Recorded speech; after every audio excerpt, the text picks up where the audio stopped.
Hermanos, vamos a estar estudiando entonces acerca del Salmo 3, pero como hemos visto, hermanos, en nuestro estudio, hemos estudiado hasta ahora el Salmo 1 y el Salmo 2, y hemos estado viendo el tema entonces, instrucciones para la vida. Instrucciones para la vida, como pueden ver ahí en la diapositiva. Y decíamos, es un estudio en los primeros 10 salmos, ¿sí?, de este libro de los Salmos, valga la redundancia. Y hemos visto hasta ahora las primeras 2 instrucciones. La primera instrucción es escoge el camino de la bendición, lo vimos en el Salmo 1, y en el Salmo 2 vimos que la segunda instrucción para nuestra vida, para poder tener una vida dichosa, esta es la idea, ¿no?, es someter nuestra voluntad al Señor, someter nuestra vida al Rey, porque Dios es el que tiene el control de todo. Entonces decíamos nosotros, hermanos, que el Salmo 1 y el Salmo 2 son ese resumen, esa introducción al libro de los Salmos. Y es necesario entender, porque para poder tener una vida sabia, para poder tener una vida bendecida, yo necesito tener el temor de Jehová en mi corazón, ¿sí? Y esa es la idea. El Salterio nos va a orientar entonces hacia este camino, al camino del justo. ¿Cómo vive el camino del justo? Las características del camino del justo. ¿Por qué, hermanos? Porque la idea de los salmos, entonces, los salmos fueron escritos para que la nación de Israel, mientras Jesucristo regresa, pueda caminar en santidad. Y esa es la misma idea para nosotros. Los salmos fueron escritos para que nosotros, mientras Cristo regresa, nosotros podamos vivir bajo el temor de Dios, caminando en santidad todos los días de nuestra vida. ¿Por qué, hermanos? Porque solo cuando caminamos en santidad es que nosotros vivimos una vida satisfecha. Si usted vive una vida de pecado, usted no va a vivir una vida contenta. Usted va a vivir una vida de frustraciones, por ejemplo, como lo que pasó con el rey David, que vamos a ver en esta sección, con las consecuencias de nuestras malas decisiones. Y lo que los salmos quieren prevenir es que nosotros no caminemos por el camino del malvado, que esa no sea nuestra manera de vivir, sino que nuestra manera de vivir sea la del camino del justo. Y llegado entonces a esto, hermanos, habiendo terminado en los Salmos 1 y 2, nos hacemos la pregunta, ¿no? ¿Por qué el libro de los Salmos inicia así? ¿Por qué estos 2 salmos, sí, que nos hablan acerca de 2 caminos? Y hablábamos que estos 2 salmos son los pilares, ¿no?, para poder ingresar, para poder entender el libro de los Salmos, para poder comprenderlos, ¿sí? Y nos enseñan entonces estos 2 salmos acerca de la existencia de estos 2 caminos. El Salmo 1 nos pone en perspectiva de cómo es el camino del justo, un camino que se aleja del camino del malvado, del camino vano que no tiene sentido. Y el Salmo 2 entonces es como una explicación, expande un poco más lo que es la idea del camino del malvado, ¿sí?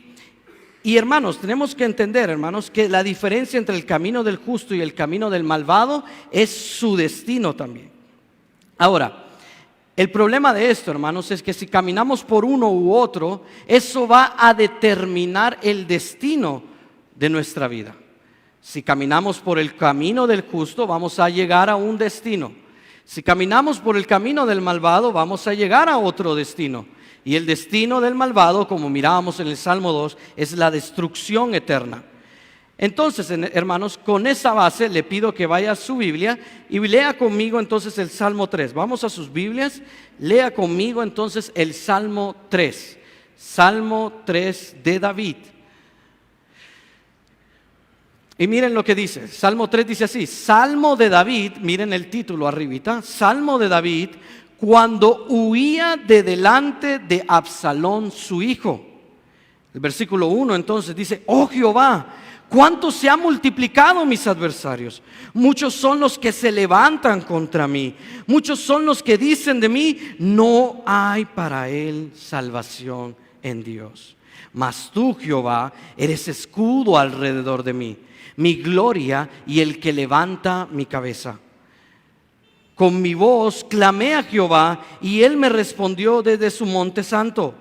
Yo me acosté y dormí y desperté porque Jehová me sustentaba. No temeré a 10 millares de gente que pusieron sitio contra mí.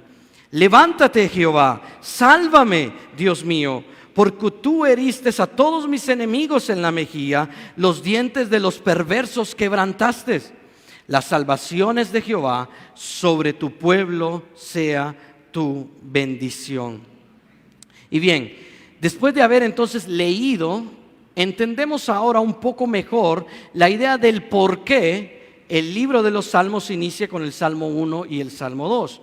Porque, hermanos, la idea aquí es que de nada sirve alabar a Dios, de nada sirve venir al culto, de nada sirve cantar, de nada sirve orar, si eso no proviene de un corazón que teme a Dios y se somete a su palabra. De nada sirve. Clamar por justicia, clamar por consuelo, por fortaleza, solo tiene valor cuando nace de alguien que ha tomado en serio la instrucción de Dios en el Salmo 1 y en el Salmo 2. De lo contrario, hermanos, toda oración es vacía, vana y Dios no la escucha. Por eso, hermanos, el Salterio inicia con estos dos caminos. El de la rebelión contra Dios y contra su ungido, o sea, contra Cristo, y el camino de la reconciliación con Dios por medio de su Hijo Jesucristo. ¿Recuerdan el consejo del salmista en el capítulo 2, lo que vimos el domingo pasado? Entonces, hermanos, si se ha escogido el camino del justo y se ha decidido entonces ser leal a Cristo, entonces sí. Ahora se puede levantar la mirada al cielo y clamar con sinceridad, como David dijo: oh Señor, cuántos se han multiplicado mis adversarios. Solo, hermanos, escuche bien, cuando se reconoce la rebelión y el pecado y se responde con arrepentimiento, será nuestra oración con honestidad y sinceridad. Pero si se persiste en desobediencia, no se puede esperar que Dios atienda el clamor de nosotros. Así que vamos a orar, hermanos. Cierre sus ojos ahí. Vamos a poner esto en las manos del Señor.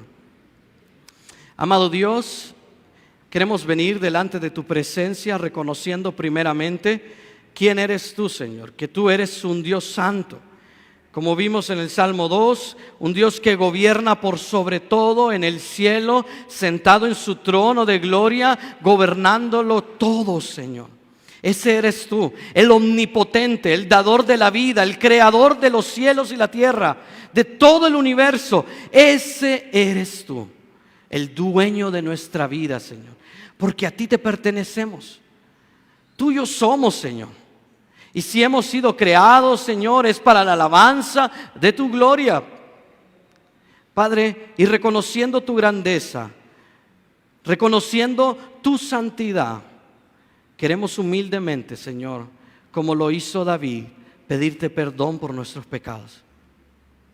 Porque solo cuando nos humillamos delante de ti y te rogamos misericordia, paz, te rogamos que perdones nuestros pecados, Señor. Cuando nos arrepentimos de corazón, Señor, es que tú escuchas nuestro clamor. Es que tú estás pendiente de nuestro gemir, Señor. Por tanto, Padre, ayúdanos hoy a entender tu palabra. Ten misericordia de nosotros, Señor, dando entendimiento a nuestro espíritu, a través de tu Espíritu Santo, para comprender las maravillas de tu ley, Señor. Y como dijo tu palabra en Deuteronomios 29, que las guardemos en nuestro corazón y que las enseñemos a nuestros hijos, que las enseñemos a otros. Permite, oh Dios, ayúdanos a entender los tesoros que hay en tu palabra y esas promesas eternas que encontramos en ella, Dios. Pero solo, Señor, si tú nos enseñas, es que aprenderemos, Señor. Si tú nos iluminas a través de tu Espíritu y nos das la sabiduría y el discernimiento, es que nosotros vamos a poder comprenderla y aplicarla a nuestra vida, Señor. Ayúdanos pues a someter nuestra carne a tu voluntad y a tus mandamientos, Señor. Padre, y también te pido especialmente por todos aquellos hermanos que están padeciendo de salud, Señor. Tal vez en este momento no sé los nombres de todos ellos, Señor, pero te ruego que seas tú, Señor, fortaleciendo sus vidas, sus cuerpos, Señor, ahí donde están, en su lecho de cama o en un hospital, Señor. Oro para que tú fortalezcas y hagas que estos medicamentos y la atención médica sea la oportuna y la necesaria, Señor, para poder ellos restablecer su salud. También te pido, Señor, por este hermoso bebé, Señor, Marvin, sobrino de nuestra hermana Erika, Señor. Oro por sus padres, por Carlos y por su Hey, Señor. Que tú bendigas sus vidas, Padre. Que tú fortalezcas la salud de este bebé, Señor, que ha sido diagnosticado con una enfermedad muy delicada, Padre Celestial. Pon fortaleza en su cuerpecito, Señor, para estos tratamientos. Y que seas tú obrando, Señor, y que sobre todo seas tú trayendo salvación a la vida de Carlos y de su Hey, Señor. Que ellos puedan atender al llamado del Evangelio, Señor, que se les ha proclamado, Padre Celestial. Oramos para que tú fortalezcas sus vidas y que, como dice este salmo, Señor, ellas puedan voltear al cielo y clamar a una voz y decir: Padre, socorro, Señor. Padre, dales el arrepentimiento que su alma necesita, Señor. Y cuida de este bebé que es tuyo, Señor. Padre, y por el resto de las personas, Señor, que se encuentran mal de salud, familiares de nuestra iglesia, de hermanos de la iglesia, Señor, amigos, conocidos, Señor, oro por todos ellos para que tú bendigas y fortaleces esos cuerpos, Señor. Y por cada necesidad de mis hermanos en la iglesia, Señor, ya sea física o espiritual, Padre Celestial, que tú animes sus corazones a través de tu palabra, Señor, y traigas la paz y el consuelo que ellos necesitan. Oramos, Señor, reconociendo que solo a ti podemos clamar, porque eres tú el que tiene el control de todo lo que existe en este mundo. En el nombre de Cristo Jesús oramos, amén y amén. Bien, hermanos, unos anuncios rapidito también. Hay que orar, hermanos, oremos por la vida de nuestro pastor Benedicto y nuestro pastor Neptalí. Ellos andan fuera, ¿verdad?, de la iglesia. El pastor Benedicto está en la iglesia Filadelfia, en Cataluña. Está predicando ahí, apoyando a nuestro hermano Juan Magdiel. Y nuestro pastor Neptalí está allá en Curarén, ¿verdad?, también haciendo una labor en estas iglesias allá en Curarén, salida al sur, ¿verdad? Aunque después uno sale al norte y la verdad no entiendo ahí, ¿verdad? Un poquito, pero allá queda, salida del sur, hermanos, ¿sí? Así que oremos por ellos, hermanos, oremos para que Dios les use, para que Dios bendiga sus ministerios, ¿verdad? Y para que Dios cuide de sus familias y los traiga con bien a casa. Y bien, hermanos, entonces hemos leído el Salmo 3, pero tenemos que entender, hermanos, también que este Salmo, el Salmo 3, se debe leer con un cuidado, con especial atención. ¿Por qué?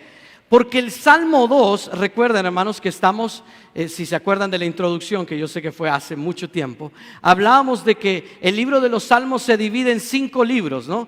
Y aquí estamos entonces en el libro 1. Y lo que vemos aquí en el libro 1 entonces es ver la fidelidad de Dios al pacto de David. Y lo que acabamos de ver entonces en el Salmo 2 es justamente el hecho de que Jehová reina y Jehová ya ha puesto a su rey sobre Sión. Dios ha hecho un pacto, el cual ya tiene la victoria sobre eso. Sin embargo, hermanos, en este capítulo 3, el capítulo 3 aquí, nos muestra entonces que al rey que Dios escogió está en una crisis profunda, ¿no? Está en una situación difícil, esa es la idea. Acaba de pasar algo en el reinado de David que ha puesto frágil su gobierno y que él entonces está pasando una circunstancia difícil. Ahora, hermanos, el hecho entonces de que haya esta crisis en el gobierno del reinado de David no es una contradicción, sino la forma también en que Dios nos enseña que Él sigue gobernando, que Él sigue reinando, incluso cuando su siervo, aquel a quien ha dado el pacto, atraviesa por disciplina de Dios, por vergüenza pública y por oposición a su reinado. Y eso es importante porque cuando los israelitas allá que vinieron del exilio encuentran con este salmo, recuerdan justamente el momento en el que David tuvo que salir huyendo y su reino estuvo en peligro. Y la idea es entonces que podemos estar confiados de que Dios, a pesar de que ha disciplinado a aquel con quien ha hecho el pacto, Dios sí permanece fiel a su palabra. Y esta es una oración entonces de confianza. Entonces en este salmo, el rey que ha sido puesto por Dios está huyendo. Y está huyendo nada más y nada menos que de su hijo Absalón. Y es bien difícil, hermanos, porque miren cómo comienza el título del salmo. Dice, Salmo de David, cuando huía delante de Absalón, su hijo. Y si nosotros recordamos, en el Salmo 2 aparecía también la palabra hijo. Y aquí vemos una contradicción, ¿no? Porque el Salmo 2 nos habla del Hijo de Dios, que es fiel, que ya es verdadero, que ya tiene la victoria. Pero aquí estamos en una crisis. El hijo del rey que se le dio el pacto, ahora ese hijo está actuando con rebeldía. Con rebeldía. Y este es el trasfondo, esta es la historia. Y esta historia, entonces, este contexto se encuentra en 2 de Samuel, capítulo 12, hasta el capítulo 16. No lo vamos a leer todo, hermanos, lastimosamente el tiempo no nos da, pero sí vamos a resumir algunas cosas.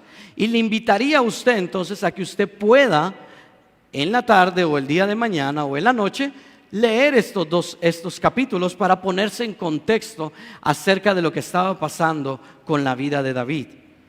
Lo que sí, hermanos, es que debemos entender que David está huyendo debido a las consecuencias de su pecado. Vaya conmigo a 2 de Samuel 12, versículo 9.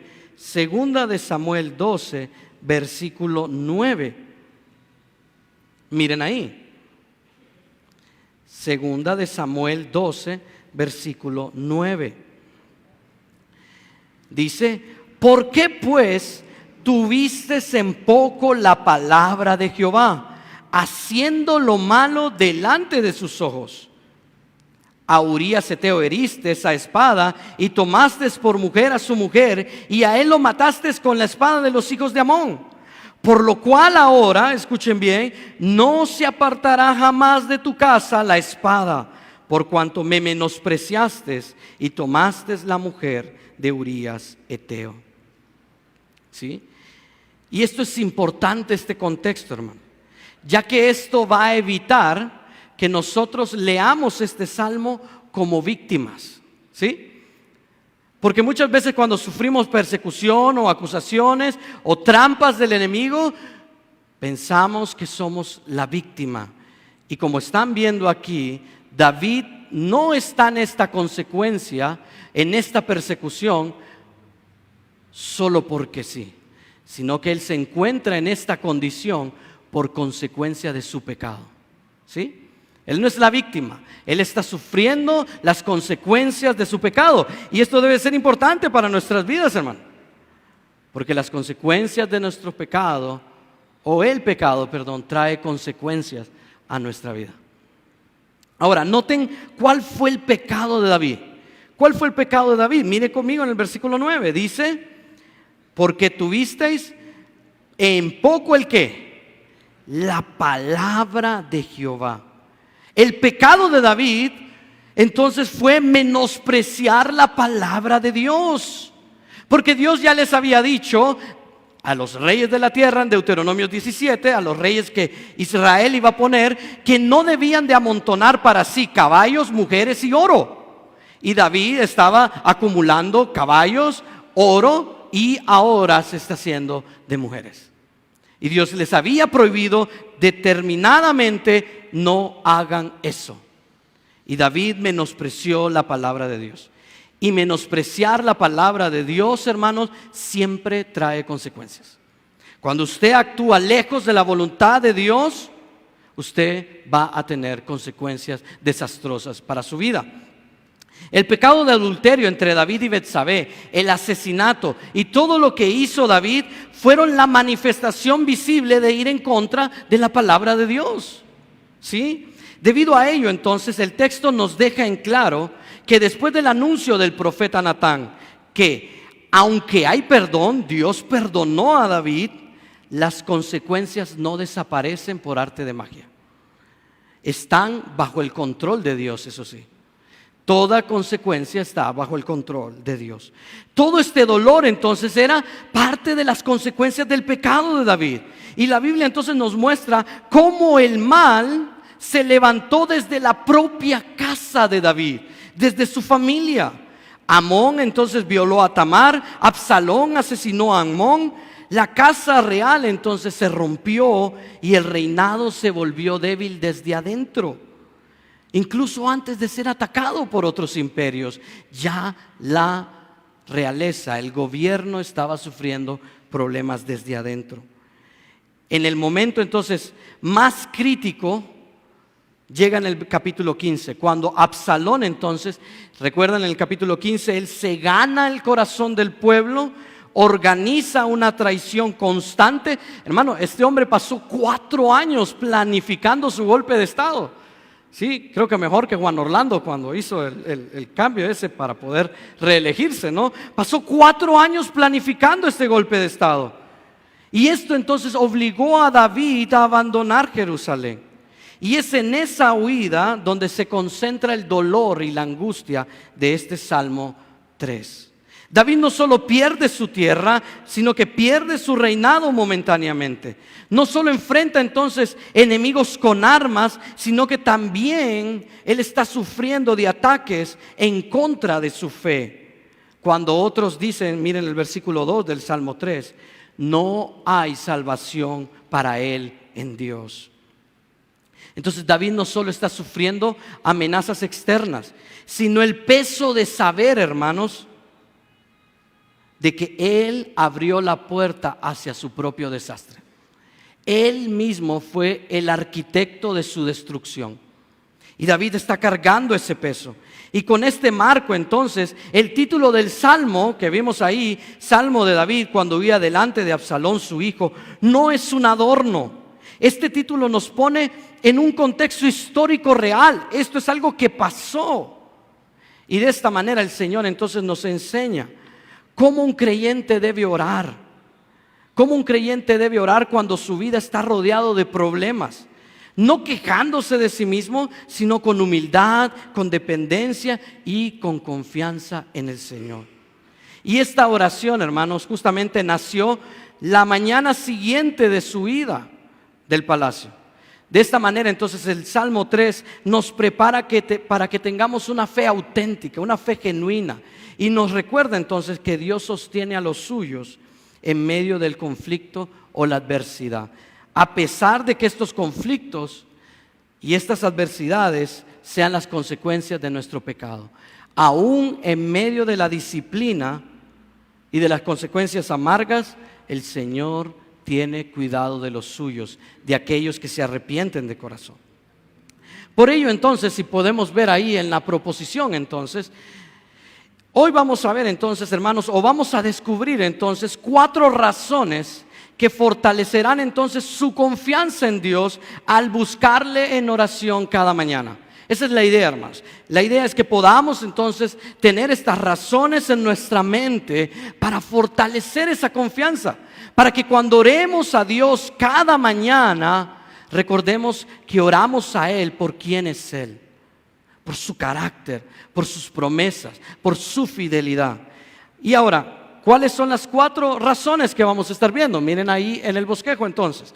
Vamos a estar viendo entonces primero la aflicción. La aflicción, y esto, hermanos, viene siendo el motivo de nuestra oración. La aflicción es el motivo de nuestra oración. Versículos 1 al 2. Número 2, vamos a estar viendo entonces la convicción. La convicción entonces es el enfoque, es el centro de nuestra oración. Esa es la convicción. Y la seguridad, número 3, es el descanso que viene después de que hemos orado, reconociendo quién es Dios. Y número 4, la victoria. Y esta victoria entonces es la respuesta que obtenemos después de que hemos orado al Señor. ¿Sí? Esto está en los versículos del 7 al 8. ¿Les parece entonces si miramos ahí en sus Biblias los primeros 2 versículos y vamos a ver entonces la aflicción, y que este es el motivo entonces de nuestra oración? Y recuerdo unas palabras de uno de mis profesores en una clase. Él decía: Dios muchas veces usa el sufrimiento para hacernos hombres y mujeres de oración. Hermanos, lastimosamente, hermanos, muchas veces tenemos que llegar al sufrimiento para poder tener una comunión con Dios a través de la oración. Así que, hermanos, la aflicción, déjenme decirles, es una fuerte motivación para que nosotros nos volvamos hombres y mujeres de oración, de dependencia en Dios. Ahora entonces miren los versículos 1 y 2. Dice: oh Jehová, cuántos se han multiplicado mis adversarios. Muchos son los que se levantan contra mí. Muchos son los que dicen de mí: no hay para él salvación en Dios. Selah. Observe entonces, hermanos, que David inicia donde todo clamor verdadero, donde toda oración debe iniciar. David no inicia orando, hablando o tirando sus palabras al viento, sino que David inicia su oración invocando el nombre del Dios del pacto. Él dice Jehová. Él apela al carácter porque él sabe que Jehová reina. ¿Recuerdan? Capítulo 2. Él está consciente y él ora a este Dios todopoderoso que está sentado en el cielo gobernándolo todo. Y esto entonces convierte la angustia de David en una oración. Y la palabra ahí, cuán, hermanos, no busca darnos información, sino que este es un grito que intensifica la queja de David. David está quebrantado, David está angustiado. Y esta palabra entonces resalta, intensifica la queja de David. Porque David aquí, hermanos, no está calculando a ver cuántos soldados están rebelando en contra de mí, sino que David está expresando y está confesando la presión que hay sobre él. Porque esta presión, esta persecución lo aplasta, lo sobrepasa y lo quebranta. Él, y como pueden ver, David inicia su queja no negando el dolor, sino que toma ese dolor y ¿a quién se lo presenta? A Dios, a Dios. Y luego el salmista entonces, David, repite la misma queja en distintas maneras. Miren ahí, por ejemplo, él dice: se han multiplicado mis adversarios, y luego dice: muchos son ellos. La idea, hermanos, de estas 3 palabras, y tal vez en el idioma en español no lo podemos ver, pero ellos comparten la misma forma en el idioma original. Y la idea de estas palabras entonces es expresar, es la idea siguiente, como decir: muchos son los que están en mi contra. Eso es lo que David está queriendo decir. Y la palabra ahí, se ha multiplicado, describe el resultado que trajo consigo las consecuencias de su pecado. Debido a su pecado, se han multiplicado sus enemigos. Como dice a él, entonces han llegado a ser muchos las personas que hoy en día se levantan en contra mía. Desde el punto de vista entonces de David, este no era un problema estático, sino que la rebelión iba aumentando. ¿Sí? ¿Recuerdan? Absalón estuvo por 4 años y luego se movió a la ciudad de Hebrón para proclamarse y hacer valer su autoridad como rey. Entonces, la idea aquí de David, hermanos, es que esto es algo que va creciendo. La rebelión en su contra está aumentando. Y esta idea entonces se refuerza ahí con la palabra levantándose. Miren ahí, levantándose. Por ende, entonces, no solo son muchos, sino que estas personas que están levantándose constantemente, dice David, contra mí. La oposición entonces en contra de David está en marcha.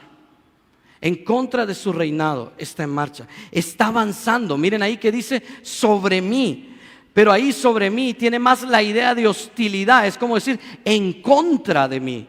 Se están levantando en contra de mí. La aflicción de David entonces no es la imaginación de David, sino que esta es una aflicción real. es verdadera, es personal y está dirigida a hacer sufrir a David. Y este detalle entonces encaja muy bien en el contexto histórico que estábamos viendo. No se trata entonces ya solo de un problema familiar. Todo inició ¿dónde? En el núcleo de la familia. Pero ahora ya no vemos ese problema solo en la familia, sino que ahora esto se convirtió en una rebelión pública. Una rebelión de Absalón que gana seguidores y que hace que David entonces salga de Jerusalén. Y Absalón entonces solo viene siendo la punta de lanza. Pero detrás de ellos hay una multitud, hay un movimiento amplio. Por eso es que David siente el peso de una multitud, de un montón de personas que se están levantando, que son sus adversarios. Sin embargo, hermanos, el Salmo no se queda en la descripción del peligro externo. El Salmo no solo se queda ahí, el peligro externo sí avanza, pero el verso 2, miren lo que dice: muchos siguen diciendo de mí. Miren lo que dice el verso 2. Dice: muchos son los que dicen de mí. Y esto es importante, hermanos. La idea ahí, hermanos, es que hay un montón de personas que están entonces insistiendo o están presionando de forma constante. Y miren lo que están diciendo. Dicen que no hay salvación para él en Dios. Y eso es tremendo, porque esto nos da a entender que el ataque en contra de David es más profundo. No se encuentra en el número de enemigos, sino, hermanos, en el intento de convertir la crisis de David en una prueba. En una prueba de que Dios lo ha abandonado. Nota la frase que dice: dicen de mí. Se entiende como mejor, como acerca de mí. Es un discurso dirigido a David con el objetivo de quebrantar su confianza, de destruir su esperanza. Y al utilizar esta frase de negación, dice: no hay para él en salvación. Esa frase, no hay, lo que está haciendo la gente es que están dictando una sentencia en contra de David. Para David, la salvación sencillamente no existe. Esa es la idea. No existe salvación para David. El contexto entonces, por tanto, no permite ver a David aquí como una víctima inocente. Recordemos, David no es una víctima inocente. Aunque él está en opresión, esto es consecuencia de su pecado. Y aunque hay perdón real, porque Dios realmente lo perdonó, pero también hay consecuencias reales. Hermanos, la disciplina del Señor no niega su misericordia, ¿me entienden? La disciplina del Señor no niega su misericordia. Y la misericordia de Dios no elimina automáticamente las consecuencias. Si usted cometió pecado, inevitablemente va a tener consecuencias. Usted va a recibir perdón. Y los que hemos creído en Cristo, abogado tenemos delante del Padre a Jesucristo, que ha perdonado todos nuestros pecados pasados, presentes y futuros. Y podemos venir a Él y pedir perdón. Pero esa misericordia que recibimos no va a eliminar las consecuencias de nuestras acciones, ¿sí?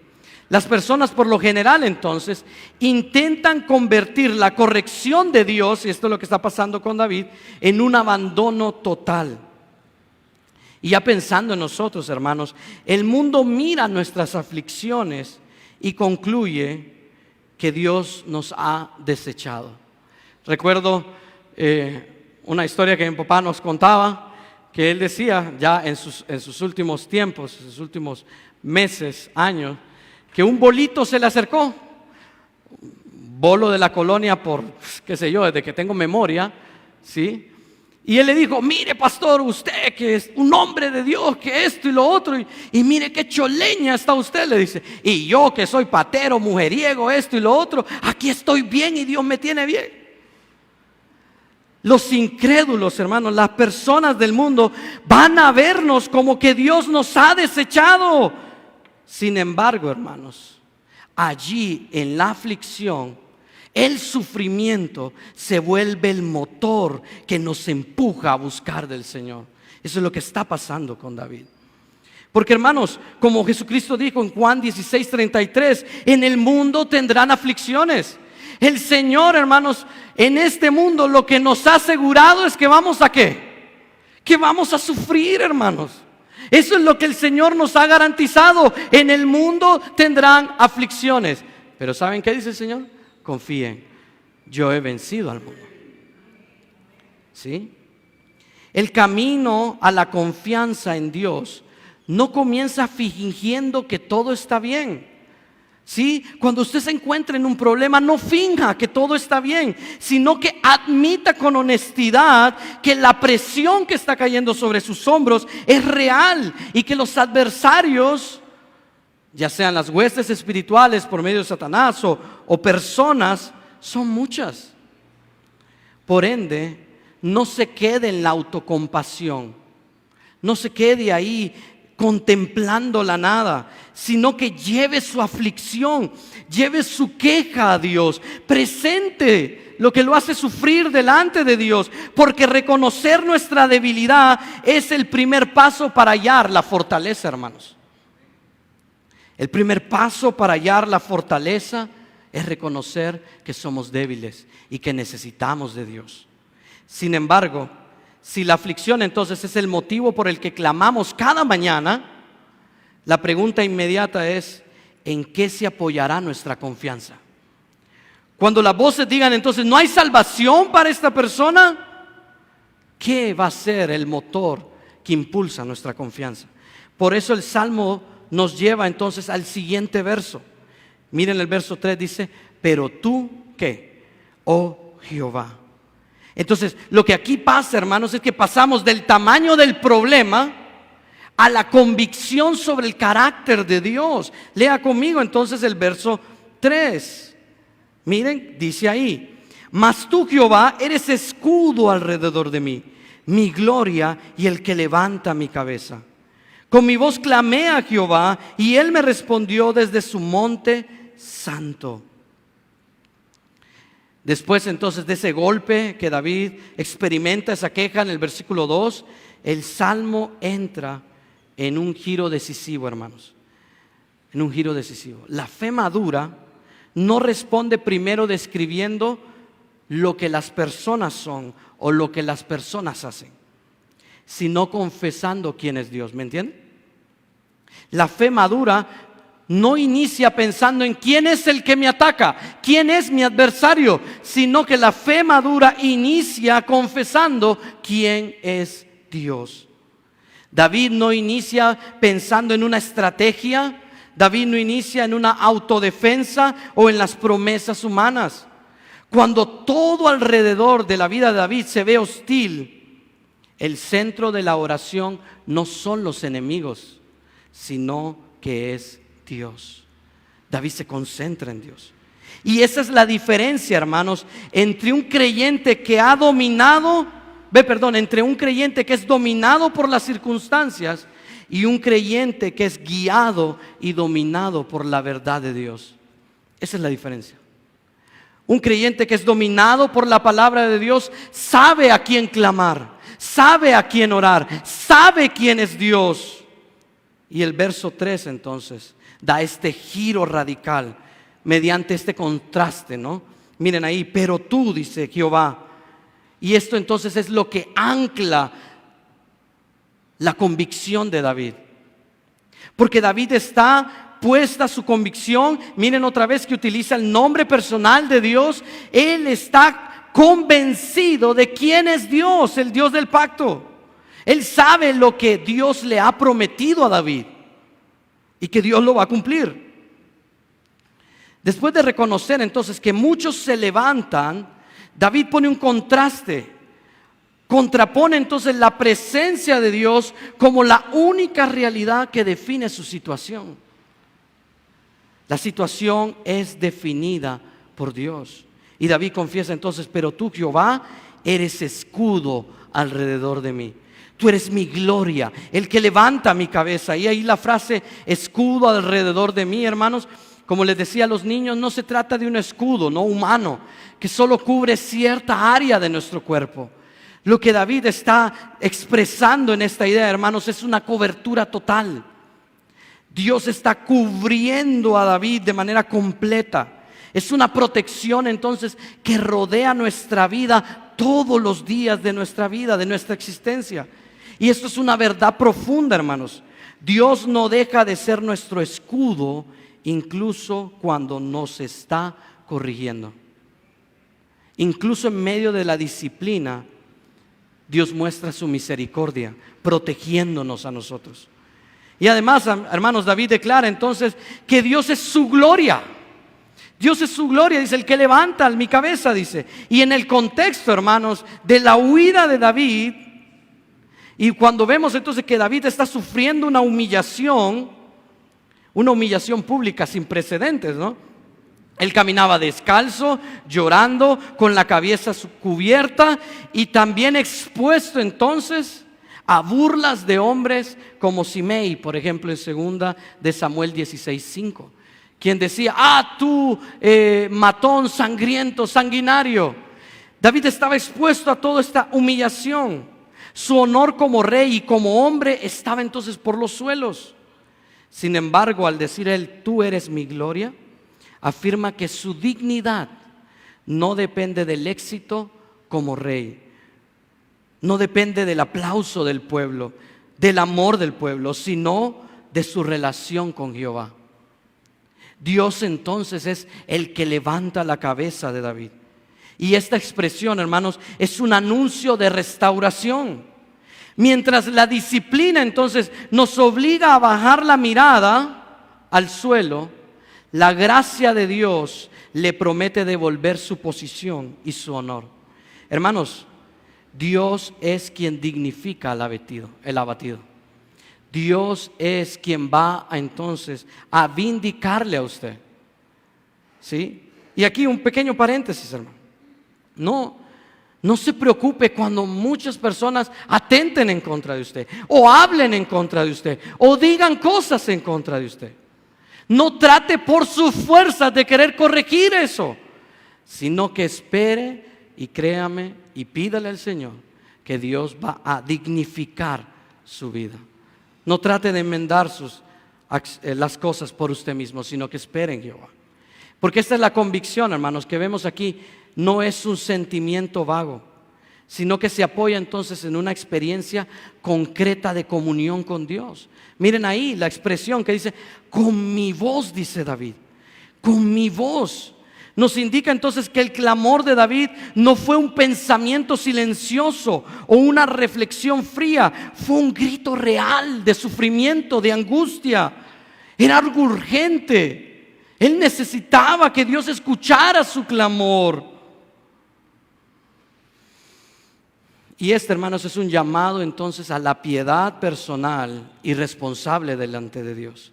El creyente entonces debe perseverar en oración y entrar ante el trono de la gracia, especialmente cuando el corazón está quebrantado por el pecado y sus consecuencias. Porque una vez reconocido el pecado, el creyente puede clamar, como dijo David: Él me respondió. Yo clamé, Él me respondió.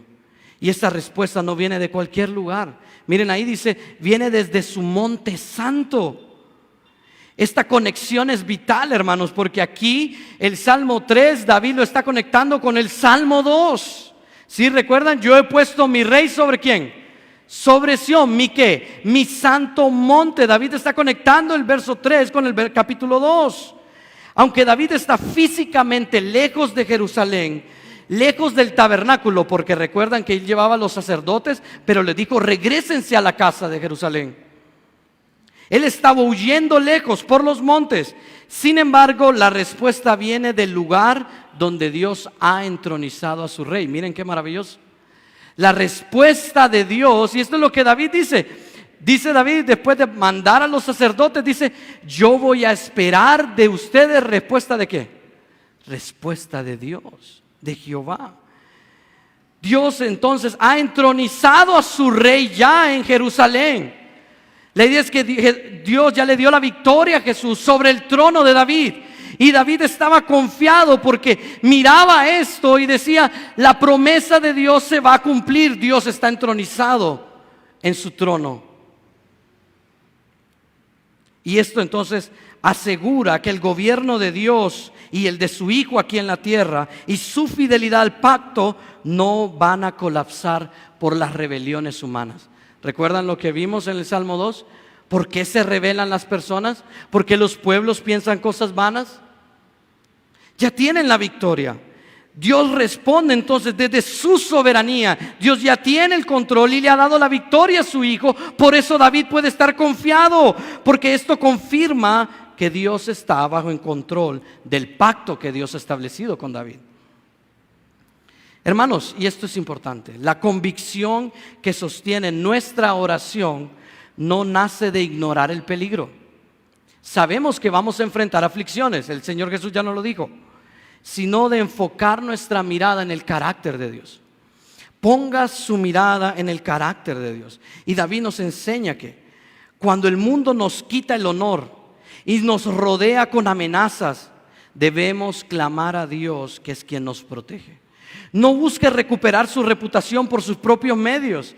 Deje que sea el Señor quien levante su cabeza. Y la pregunta que el texto nos hace es directa. En medio de su crisis, hermanos, piense, ¿está usted escuchando lo que muchos dicen? ¿O está confiado porque conoce quién es Jehová?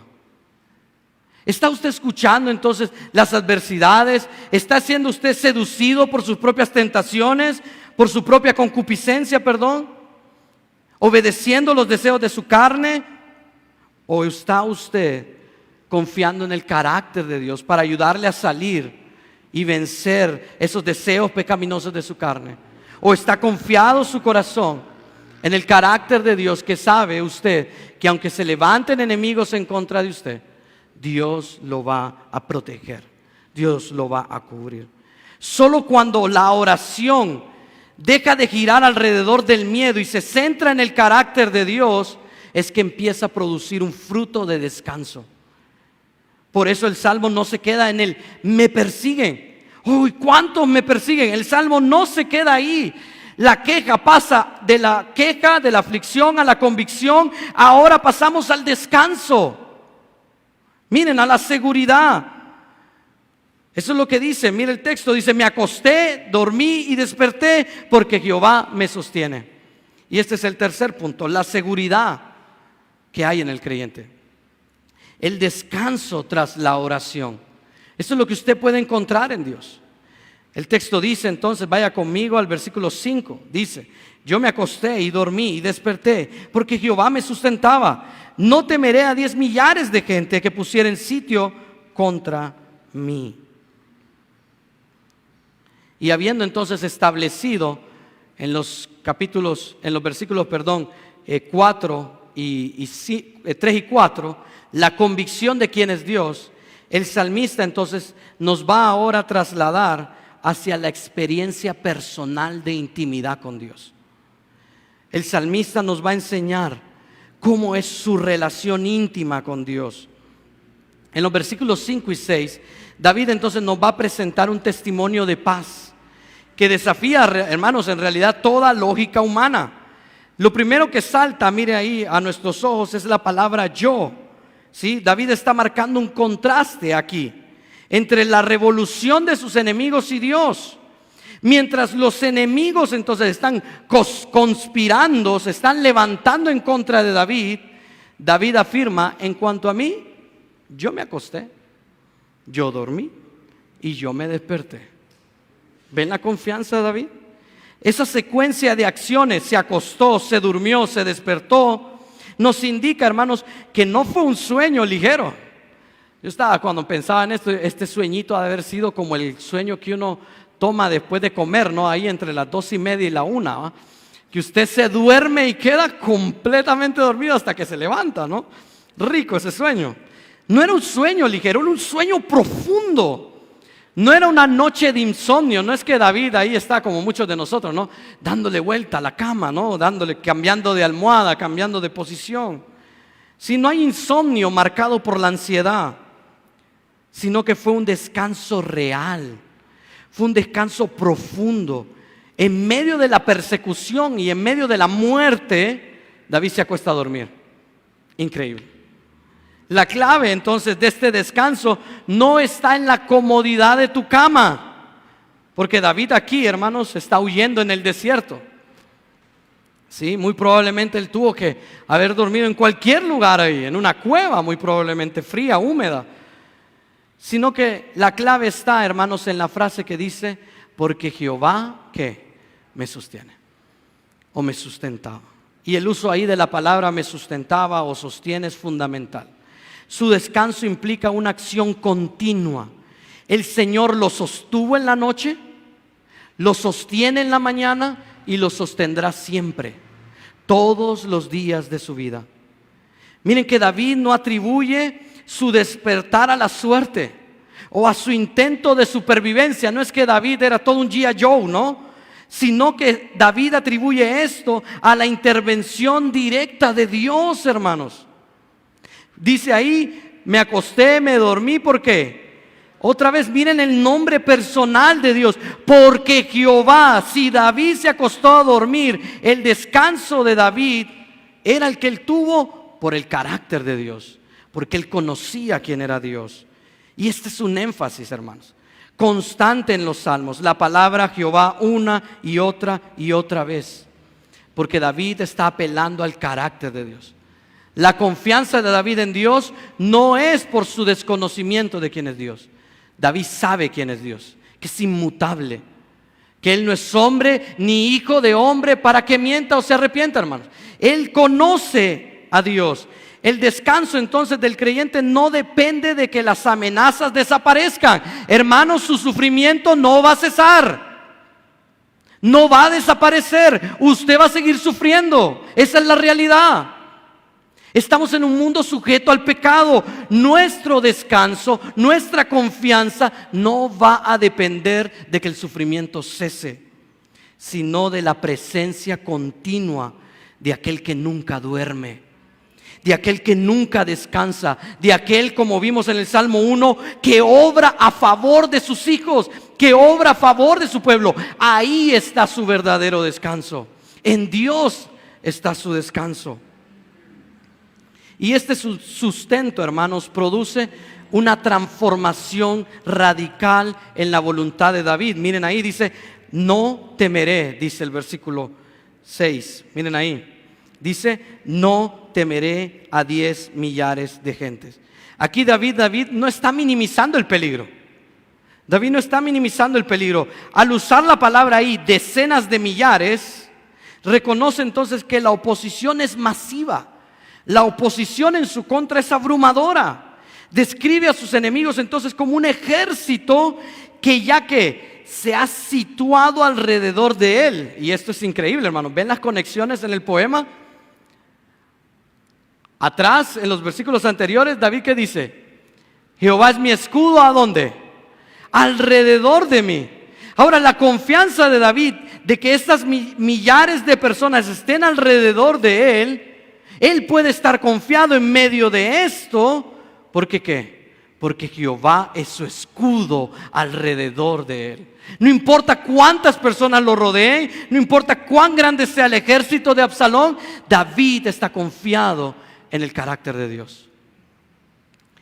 Porque humanamente, hermanos, el miedo sí nos hace responder tal vez de otra manera ante tal asedio. Imagínese usted rodeado por un montón de ladrones o delincuentes que lo que quieren es matarlo. Usted estaría temblando, muerto del miedo, y eso es lógico. Sin embargo, David declara un contundente no temeré. Miren ahí, no temeré.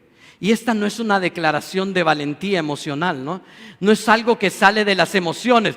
No es algo de que David se cree el gallo, no más gallo, y está ahí listo para pelear. No trata de eso, hermanos. ¿Sí? No es un sentido de autosuficiencia. Es una convicción de fe basada en la experiencia de la noche anterior. ¿Recuerdan? Me acosté, dormí, me levanté. ¿Sí? Si Dios fue capaz de guardarlo mientras él estaba vulnerable, porque él estaba dormido, hermanos. Cualquiera, solo se ocupaba una persona para matarle. Él estaba dormido. Pero si en ese momento tan vulnerable Dios es capaz de guardar su vida, ahora que está despierto y rodeado, él está seguro. La seguridad de David nace entonces de interpretar el peligro a la luz del carácter de Dios, no al revés, no interpretar a Dios a la luz del peligro. David sabe quién es Dios y en quien confía primero es en Dios. Él no interpreta las circunstancias, él interpreta el carácter de Dios en su vida. Hermanos, la verdadera seguridad es el descanso que sigue después de la oración. Muchos de nosotros perdemos el sueño no porque el enemigo sea grande, porque a veces son cositas pequeñas, sino porque desconocemos la grandeza de Dios. Por eso perdemos el sueño. Por eso hay ansiedad en nuestros corazones. Por eso hay depresión en nuestra vida. Hermanos, la fe madura aprende a vivir un día a la vez. Jesucristo lo dijo, cada día trae su propio mal. ¿Sí? Cada día trae su propio afán. Viva un día a la vez, confiando en el que el mismo Dios que nos sostuvo durante nuestro descanso, nos va a sostener durante nuestra aflicción, dentro de nuestro conflicto. Si usted ha clamado al Señor con un corazón genuino, con un corazón arrepentido de sus pecados, entonces, hermano, aprenda a soltar la ansiedad, aprenda a soltar la depresión y a dormir y descansar en la soberanía de Dios. ¿No entiende que la ansiedad y la depresión es pecado? ¿Pecado por qué? Porque no confía en Dios, confía en sí mismo. Y ese es el problema. En nuestros problemas, por eso tenemos ansiedad, porque nos falta humildad. Porque creemos que nosotros lo controlamos todo, porque queremos tener el dominio. Pero primera de Pedro 4:7 nos recuerda que Cristo nos dice: echen pues toda vuestra ansiedad delante de Dios. Y el contexto de Pedro, en primera de Pedro 4, es: humillaos pues bajo la poderosa mano de Dios. Solo un corazón que se humilla es capaz de entregar su ansiedad y depresión a Dios y reconocer que está pecando con esto. Esta paz sobrenatural es la que nos da la fuerza para enfrentar el día a día. Pero la oración, hermanos, no termina en el descanso. La oración no termina en el descanso, termina en una acción. Vamos a verlo ahora. Después de haber experimentado el descanso y la seguridad en medio del asedio, David ya no solo relata su paz, ya no solo nos está hablando de su paz y su tranquilidad, sino que ahora clama por la manifestación pública del poder de Dios. Pasemos entonces a ver el último punto, la victoria. Y aquí vamos a ver el desenlace de este conflicto. Miren ahí en los versículos 7 y 8. Versículos 7 y 8. Levántate, Jehová, sálvame, Dios mío, porque tú heriste a todos mis enemigos en la mejilla. Los dientes de los perversos quebrantaste. Las salvaciones de Jehová, sobre tu pueblo sea tu bendición. Habiendo David entonces experimentado el descanso y la seguridad en medio de la dificultad, del asedio, David no se conforma con una paz interna, ¿sí? Él clama por la manifestación pública del poder de Dios. Él clama para que Dios actúe. Y en el versículo 7, entonces, la oración de David alcanza un nivel de urgencia. Un nivel de urgencia, pero un nivel de urgencia reverente, reconociendo quién es Dios. Note que David no utiliza peticiones tímidas, sino que emplea palabras que denotan una necesidad extrema. Miren lo que dice David, dice: levántate, levántate, oh Jehová. Y miren ahí, hermanos, esa palabra, aunque es como una orden, aquí, hermanos, realmente es como una súplica ferviente. Lastimosamente, hermanos, el uso de estas palabras se ha malinterpretado hoy en día. Por eso es que la gente hoy en día dice: declaro, arrebato, quiero esto, quiero lo otro, Señor. Y aquí David no está haciendo eso. No está tratando a Dios como un lacayo. Aquí David se está acercando a Dios, pidiendo que actúe, que muestre su poder, que haga justicia. Y la idea de levántate aquí, hermanos, es diferente a la idea de sentarse, ¿se acuerdan? ¿Se acuerdan la idea de entronizar? Dios está sentado en su trono. Cuando un rey está sentado es porque está controlándolo todo. Todo está bajo su control. Pero cuando un rey se levanta de su silla, es un rey que va a ¿qué? Va a atacar, va a destruir, va a aplastar. Y la idea de David ahí es clamar con una súplica ferviente para que Dios entre en batalla, para que Dios lo defienda y haga entonces cumplir su pacto. Pide que Dios se ponga de pie para actuar en favor de su ungido. Dios había escogido a David y Dios había utilizado a David para establecer un pacto con él. David solo está pidiéndole a Dios que sea fiel a sus promesas. Y Dios, fiel a su promesa, va a responderle a David. Y miren la idea ahí de sálvame. Otra vez ahí, hermanos, este ruego se intensifica. Aquí se reconoce, hermanos, que la liberación no es un logro humano. No es un logro humano, ni es casualidad de la vida. No es una estrategia, es un acto eficaz de la mano poderosa del Señor. Ahora, la base de este clamor es la certeza de lo que Dios ya ha hecho. Miren lo que Dios ha hecho. Has golpeado a todos mis enemigos en la mejilla. Has quebrado, es la idea, los dientes de los malvados. Golpear en la mejilla simboliza una derrota humillante. Es lo que miramos en el Salmo 2. Dios va a destruir al impío, ¿sí? Dios ya tiene la victoria sobre ellos. Aunque los inconversos, los que no tienen a Cristo, se rebelen en contra de Dios, Dios ya tiene la victoria sobre ellos y Dios los va a destruir. Y esta es la idea, es una destrucción humillante, ¿sí? Y aquí la idea, hermanos, de quebrar los dientes. David presenta a sus enemigos como unos depredadores salvajes, depredadores que quedan sin sus herramientas para hacer daño. De este modo, Dios no solo consuela al afligido, miren bien, Dios no solo consuela al afligido, sino que neutraliza completamente. Esa es la idea. Dios completamente se deshace, inhabilita, le quita la capacidad al malvado de hacer destrucción. Así que esperen, Señor. Él es el que se va a encargar de hacer justicia. Cuando alguien se levante en contra de usted, o cuando el enemigo se levante en contra de usted, usted espere en Dios, que Dios va a quitarle todas esas armas a sus enemigos. Y esta victoria no es parcial, hermanos, no es una victoria momentánea. Esta es una acción contundente que hace añicos los planes del malvado. La idea, hermanos, otra vez se conecta con el Salmo 2. ¿Se acuerdan qué va a hacer el Hijo? El Hijo los va a quebrantar, los va a desmenuzar con vara de hierro. La idea es de pulverizar. Jesucristo va a destruir a todos sus enemigos. Usted puede estar confiado de que el Señor al final va a hacer justicia en su vida y va a destruir a sus enemigos. En este caso también Jesucristo va a destruir a Satanás. Y el Salmo cierra entonces con una declaración que estabiliza y da consuelo al alma. Miren, Jehová es la salvación.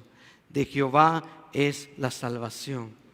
Esta frase afirma que la liberación no pertenece a un ejército. David no fue libre por el ingenio o la ventaja que él tenía. De hecho, él estaba en total desventaja, como hemos visto. Sino que la salvación es exclusiva del Señor. Y ahí la palabra salvación, hermanos, no tiene que ver nada con la justificación que hemos recibido en Cristo. La salvación ahí tiene que ver con el hecho de ser sacado de esa situación en la que David se encuentra, ¿no? ¿Sí? Y miren, hermanos, que David concluye con un giro notable.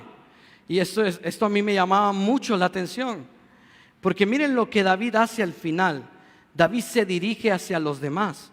Dice: sobre tu pueblo sea que tu bendición. Miren que David no está guardando rencor, no está guardando resentimiento con el pueblo, sino que a pesar de que el pueblo se ha levantado en su contra, engañados por Absalón, David termina su salmo pidiéndole a Dios que bendiga a sus hermanos. Sí, maravilloso, ¿no? A veces nosotros queremos el mal para nuestros enemigos, pero el salmista nos enseña, hermanos, que debemos pedir para que nuestros hermanos o las personas que no tienen a Cristo, que le han hecho daño, se arrepientan y procedan a salvación y reciban la bendición del Señor, porque ellos solo están actuando según su naturaleza de pecado, hermanos. La naturaleza pecaminosa del incrédulo lo impulsa a difamar, a hablar mal del creyente, lo motiva a despreciar a Dios. El inconverso es enemigo de Dios y no quiere nada con Dios, por ende no va a querer nada con usted. Pero usted no va a querer el mal para él, va a querer que Dios bendiga y traiga salvación a su vida, que proceda al arrepentimiento. Ahora, si no procede al arrepentimiento, inevitablemente, como dice Juan 3, 17 y 18, él ya va a ser condenado por ese rechazo a Dios. Entonces, hermanos, quien ha sido sostenido por Dios en sus crisis personales, no se queda encerrado en el yo. Esa es la idea de David. Yo he sufrido, yo he estado en dolor, he estado en persecución, pero no me concentro en solo mi persona, sino que intercedo por aquellos que pertenecen a la comunidad en donde estoy, a los que participan en el pacto en este sentido. En este sentido de nosotros sería en nuestros hermanos en la iglesia, a pesar de los daños y traiciones.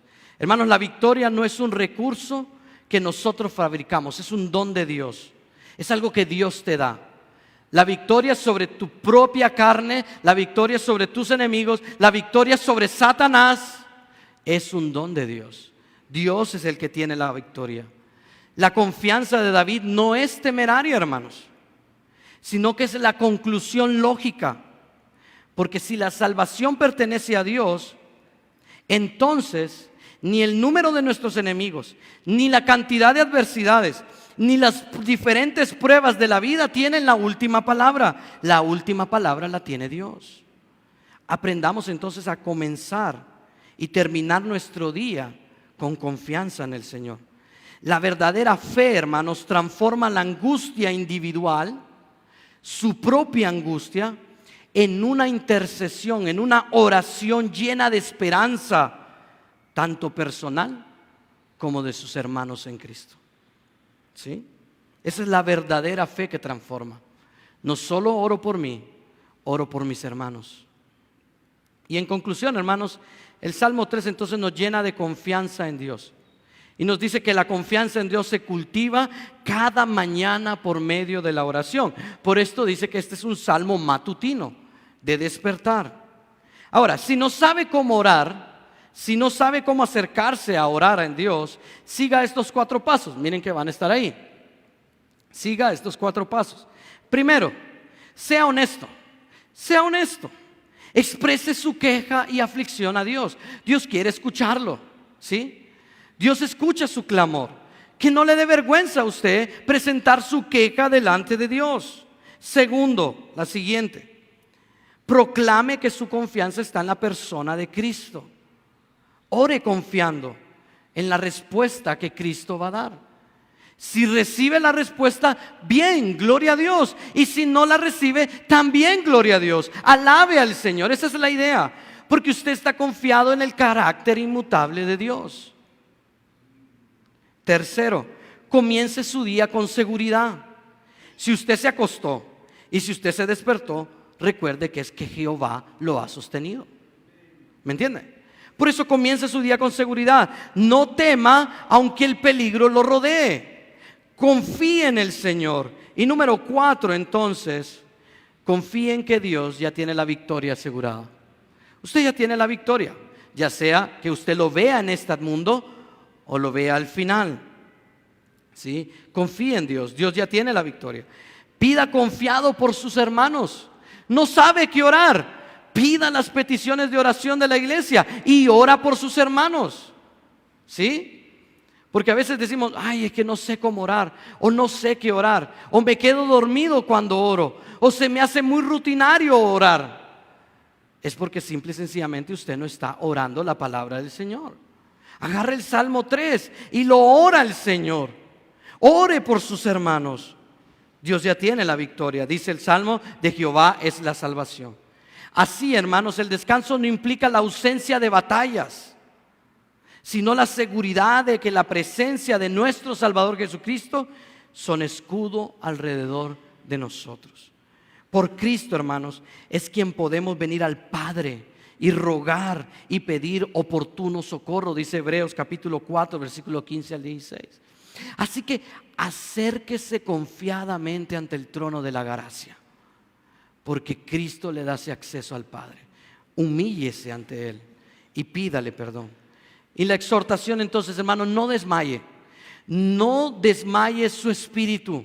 Renueve su confianza en Dios cada mañana. Recuerde ahí, pero tú, Jehová, eres escudo alrededor de mí. Renueve su confianza, rinda su voluntad a Cristo y rechace la negociación en contra de con la carne, y con el pecado. No negocie, no permita que usted sea seducido y atraído por la propia concupiscencia de su corazón. No permita ser dominado por el pecado. Y la aplicación, hermanos, en esta semana, vean esta semana, antes de cualquier actividad, antes de que inicie el día, antes de que prenda el celular y mire el Facebook, porque es lo primero que hace, o lo primero que hacemos, ¿sí? Y empieza a ver el Facebook. Antes de ver el Facebook en la mañana, ¿sabe lo que haga? Aparte 5 minutos. 5 minutos ahí en su cama, o donde usted quiera, en el baño, donde sea. 5 minutos y ore. Si no sabe qué orar, agarre el Salmo 3. Ore el Salmo 3. Pídale al Señor. Identifique su tentación. Identifique con quién está luchando o qué pecado es fuerte en su vida que necesita hacer morir en ese instante. ¿Sí? Y dé, hermano, usted un paso concreto de obediencia.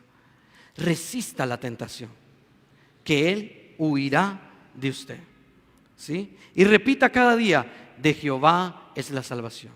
Usted tiene la victoria en Cristo. Y por último, hermanos, termine orando por sus hermanos en la iglesia. ¿Sí? Porque como vimos, David no se concentró. Él tenía muchos problemas. Estaba pasando muchas dificultades, pero David no se centró en el yo. David pidió por su pueblo, a pesar de que su pueblo lo había traicionado. Ore por sus hermanos. Esta es la manera también en cómo mostramos amor por los demás. Diga, sobre tu pueblo, Señor, sea tu bendición. Oramos, hermanos. Amado Dios, estamos agradecidos en esta mañana por tu palabra, porque nos inspira, nos motiva, nos anima, nos exhorta a vivir en confianza y en total dependencia de ti. Ayúdanos a conocer sobre tu carácter, porque lo único que va a cambiar la manera en cómo yo veo mi vida es a medida vaya conociendo de quién eres tú. Eso es lo único. Lo único que me va a ayudar a no centrarme en mis dificultades, a no concentrarme en mis adversidades, a no concentrarme en solo el yo, es conocer quién eres tú. Es conocer que tú eres el que controla todas las cosas, de que tú ya tienes la victoria. Tú ya has puesto a tu Hijo Jesucristo reinando sobre el trono de David. Ya la victoria está asegurada. Solo estamos esperando que tu Hijo regrese. Por tanto, confiamos en ti. Y ayúdanos a vivir confiados, a caminar en santidad. Porque solo cuando confiamos en tu carácter es cuando aprendemos a caminar en obediencia a tu palabra. Solo cuando somos confrontados por ella es que podemos entender lo que es el temor a ti, Dios. Ayúdanos pues a que tu temor nunca se aparte de nosotros, para no pecar contra ti. Señor, que la gracia de Jesucristo, de tu Hijo amado, sea la que fortalezca el corazón de mi hermano. Si alguno de mis hermanos está abatido, está con problemas, está con dificultades, está siendo perseguido, ya sea en el trabajo, ya sea en la escuela, en cualquier lugar, Señor, aún dentro de la iglesia pueda ser. Padre, tráele paz a su corazón. Que no ande buscando reivindicarse en sus propias fuerzas, sino que espere, confiado en ti, de que tú tienes el control. No importa lo que las personas hagan, lo que Satanás haga, nuestra confianza está plenamente en ti, Señor. Ayúdanos a esperar en eso. Padre, y como David, Señor, terminamos esta oración rogándote que sobre tu iglesia sea tu bendición en este día. En el nombre poderoso de Cristo Jesús oramos, amén y amén. Que el Señor les bendiga, hermanos. Pónganse de pie, vamos a adorar a nuestro Señor.